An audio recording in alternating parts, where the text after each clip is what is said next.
கர்த்தராகிய இயேசு கிறிஸ்துவின் பரிசுத்த நாமத்திற்கு மகிமை உண்டாவதாக. இன்றைய வசனம் லேவியராகமம் 2ஆம் அதிகாரம் 1வது வசனம். ஒருவன் போஜன பலியாகிய காணிக்கையை கர்த்தருக்கு செலுத்த வேண்டுமானால் அவன் காணிக்கை மெல்லிய மாவாய் இருப்பதாக அவன் அதின் மேல் எண்ணெய் வார்த்து அதின் மேல் தூபவர்க்கம் போட்டு.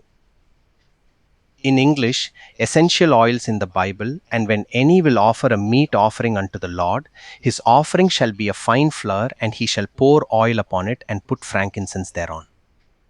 Leviticus chapter 2 verse 1. இந்த வசனத்தில் போஜன பலி மீட் ஆஃபரிங். இது பழைய ஏற்பாட்டின் நிழல்.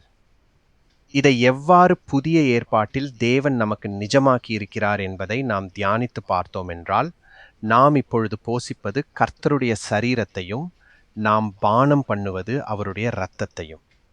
அப்போ அந்த போஜன பலி யார்? கர்த்தராகிய இயேசு கிறிஸ்து. அவருடைய சரீரத்தை நாம் இன்று அவருடைய மரணத்தை குறிக்கும் விதமாக நமக்கு பாவத்தை போக்குவதற்கு கர்த்தராகிய இயேசு கிறிஸ்து சிலுவை மரணம் அடைந்த அந்த மரணத்தை நினைவு கூறும் விதமாக நாம் அவருடைய சரீரத்தையும், அதாவது அவருடைய இரத்தத்தையும் நாம் பருகி போஜனம் செய்கிறோம். எனவே இந்த போஜன பலி பழைய ஏற்பாட்டிலே அவர்கள் செய்த அந்த கடாவையும் மாட்டையும் வைத்து அவர்கள் செய்த பலி நேரடியாக கர்த்தராகிய இயேசு கிறிஸ்துவை குறிக்கிறது. ஒருவன் போஜன பலியாகிய காணிக்கையை கர்த்தருக்கு செலுத்த வேண்டுமானால் அவன் காணிக்கை மெல்லிய மாவாய் இருப்பதாக.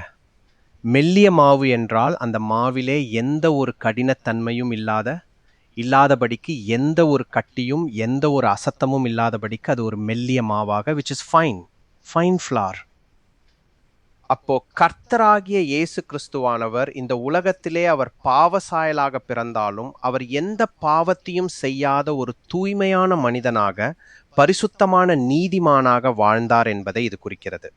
எனவே அந்த மெல்லிய மாவு கர்த்தராகிய இயேசு கிறிஸ்துவை இங்கே நமக்கு நிஜமாக காட்டுகிறது. அதின் மேல் எண்ணெய் வார்த்து, எண்ணெய் என்பது அபிஷேகத்தின் அடையாளமாக, பரிசுத்த ஆவியின் அடையாளமாக நாம் புதிய ஏற்பாட்டிலே பார்க்கிறோம்.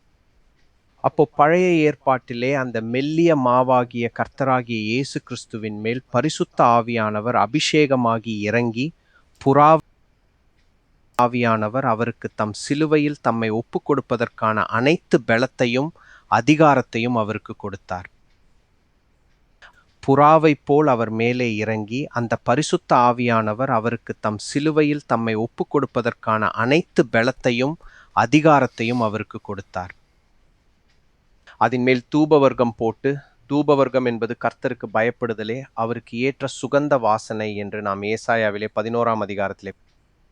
இப்பொழுது இந்த வசனத்தின் மூலமாக நமக்கு நாம் ஆவிக்குரிய காரியத்தை எவ்வாறு புரிந்து கொள்ள வேண்டுமெனில், நாம் மெல்லிய மாவாக இருக்க வேண்டும். அதாவது பாவத்தை விடுத்து நம்முடைய கல்லான இருதயத்தை மாற்றி சதையாக நாம் ஒருவருக்கொருவர் இரக்கமாகவும் அன்புள்ளவர்களாகவும் மன்னிக்கிறவர்களாகவும் எப்பொழுதும் கிருபையும் சத்தியத்தையும் உடையவர்களாகவும் நாம் இருந்து, அதன் மூலமாக பரிசுத்த ஆவியானவருக்கு நாம் இடம் கொடுத்து நம்முடைய ஜெபங்களையும் துதிகளையும் தூபவர்க்கமாக கர்த்தருக்கு செலுத்த வேண்டும் என்பதே இந்த வசனத்தின் அர்த்தமாகும்.